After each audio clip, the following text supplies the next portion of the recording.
قلت: ماذا تريدون أن أقول لإخوانكم في بلاد الحرمين؟ قال: قل لهم إن الإسلام في الصحراء يناشدكم، إن الإسلام في الصحراء يناشدكم ويناشد أهل بلاد الحرمين خاصة. أخبروهم أن الإسلام شامخ عزيز، وأن هؤلاء النصارى يستغلون حاجتنا للطعام والشراب والدواء، ولكننا لن نضعف، لن نهين، لن نستكين. نريد أن نحيا مسلمين ونموت مسلمين، حتى لو خذلتمونا، حتى لو نسيتمونا، فلن ينسانا الله.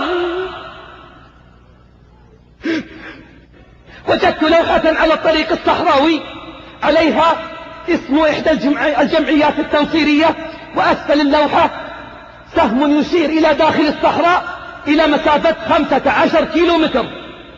قلت: أين هذه الجمعية؟ قالوا: لقد دخلت إلى داخل الصحراء هناك وإلى تلك المسافة وأكثر. قلت: كيف نصل إلى هناك؟ قالوا: لا طريق إلا عن طريق الحمير والجمال، لا طريق إلا عن طريق الجمال والحمير، ولقد وصلوا إلى هناك. ذكر الدكتور عبد الرحمن الصميت حفظه الله هذه القصة في كتاب له اسمه رحلة خير في أفريقيا. يقول: في منطقة نائية وسط الصحراء الأفريقية التقيت امرأة في مركز لخدمة اجتماعية في قرية صغيرة. بادرتنا بالتحية قائلة: أهلا وسهلا، بلهجة لبنانية واضحة. قلت لها: هل أنت لبنانية؟ قالت: نعم. قلت: ماذا تعملين هنا؟ قالت: أخدم في هذا المركز، مركز النصارى. قلت: من أرسلك؟ قالت: الكنيسة. قلت: منذ متى؟ قالت: منذ 25 سنة. منذ 25 سنة في قرية ليس فيها أدنى متطلبات الحياة، حتى الماء لا يجدونه إلا قطرات، دون أن تشتكي، دون أن تطلب راتبا، دون أن تسأل عن حياة النعومة والترف والراحة في لبنان.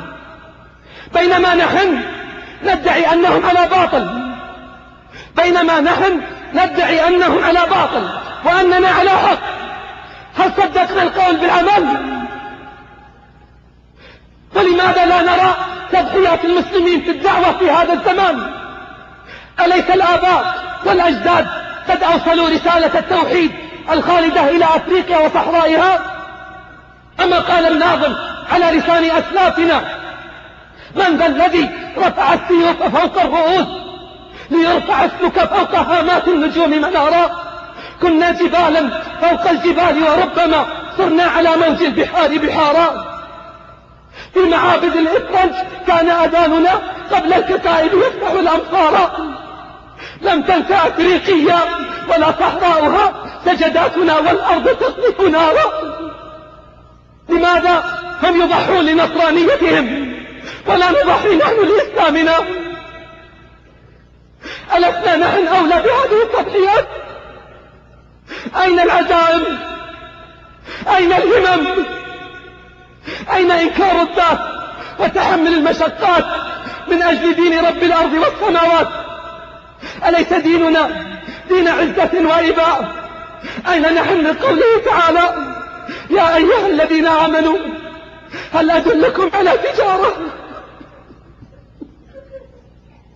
هل أدلكم على تجارة تنجيكم من عذاب أليم، تؤمنون بالله ورسوله وتجاهدون في سبيل الله بأموالكم وأنفسكم، ذلكم خير لكم، ذلكم خير لكم إن كنتم تعلمون. نساء النصارى يضحين من أجل النصرانية، وأنت يا حفيدة خديجة وعائشة وأم عمارة مشغولة بالموضة والتصريحات وأحدث العطورات. ووالله إن قيمة ثوب أو حقيبة واحدة من مستلزمات الأفراح تكفي لإنقاذ عائلة مسلمة منكوبة لتقف على قدميها. أين الرجال؟ أين الشباب؟ أين تجار المسلمين؟ أين أغنياءهم؟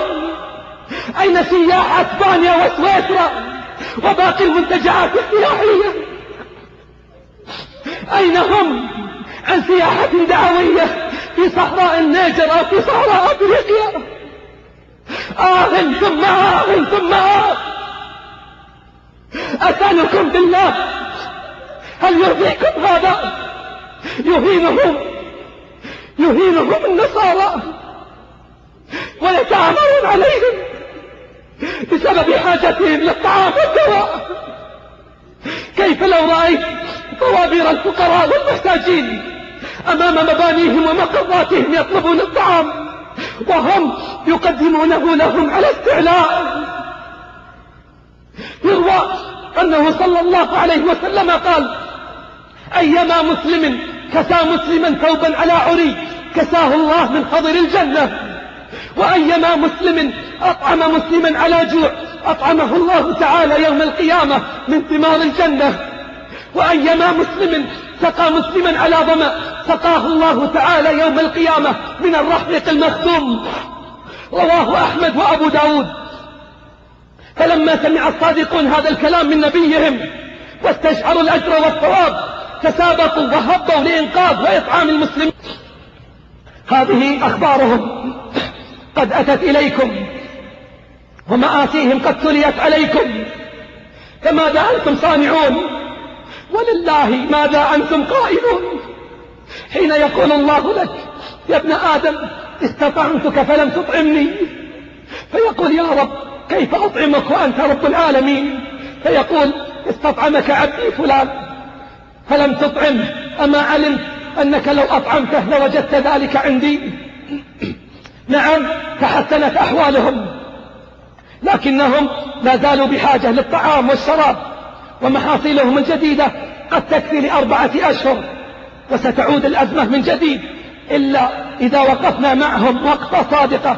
قالوا: نريد دعما لننال حريتنا، فالمحتاج ليس حرا، الأحرار لا يحتاجون أحدا، وهم يريدون أن نظل تحت رعايتهم وعبيدا لهم، فهم لا يقيمون أي مشاريع صناعية. الجمعيات التنصيرية لا يقيمون أي مشاريع صناعية أو مهنية أو تنموية أو زراعية، ولا يبنون لنا بنية تحتية حتى نظل في حاجتهم.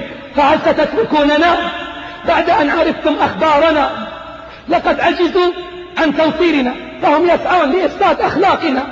ولقد رأينا والله بيوت الدعارة والرذيلة والملاهي الليلية يملكها النصارى العرب، فاتفق نصارى العرب ونصارى الروم على إسلامنا،